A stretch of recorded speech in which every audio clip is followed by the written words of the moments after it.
This question is from CBSE 2025 physics examination. Statement of the problems is, in an intrinsic semiconductor, carrier's concentration is 5 into 10 to the power of 8 per meter cube. On doping with impurity atoms, the whole concentration becomes 8 into 10 to the power of 12 per meter cube. तो इसमें intrinsic carrier charge concentration is 5 into 10 to the power of 8 per meter cube. इसका मतलब ये है, when this is a pure semiconductor, then number of electrons and number of holes will be having the same concentration. और वो concentration कितना होगा? 5 into 10 to the power of 8 per meter cube. अब इसको डोप किया, on doping with impurity atoms, the whole concentration increases. The number of holes becomes 8 into 10 to the power of 12 per meter cube. So we say that on doping, ये जो whole का concentration है, this is on doping. And before doping, intrinsic charge carrier concentration is 5 into 10 to the power of 8. मतलब इस case में number of electrons and number of holes will be same. जब इसको dope कर दिया तो number of holes increase हो रहा है.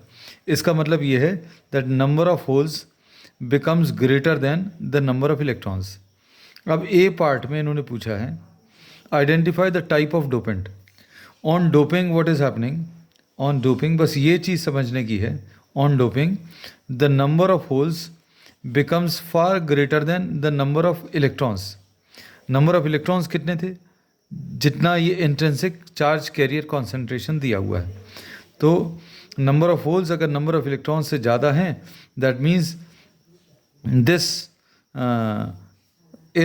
becomes a p-type semiconductor.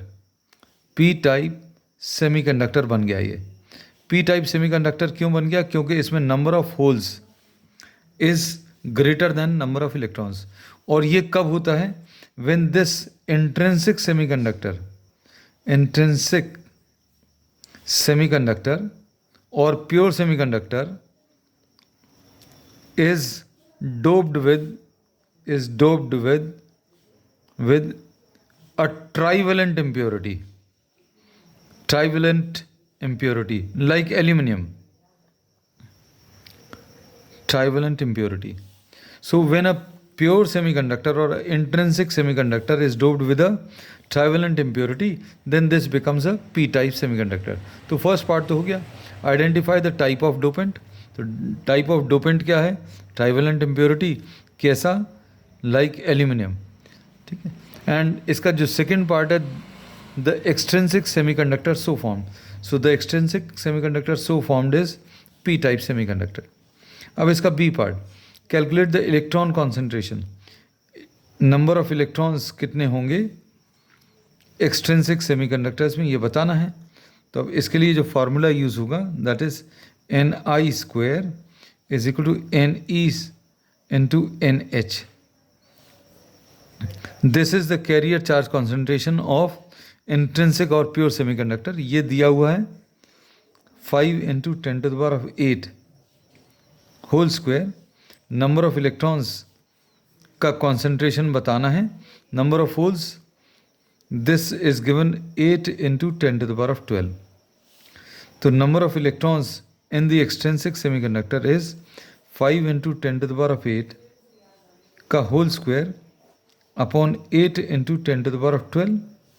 So this becomes 25 into 10 to the power of 16 upon 8 into 10 to the power of 12. अब इसमें ये 8 3 ज़ा 24, 1 बचेगा, 10 में 1 टाइम्स जाएगा, 2 बचेगा, 8 2 ज़ा 16, 4 बचेगा, तो 3.125 into 10 to the power of 4 per meter cube is the answer.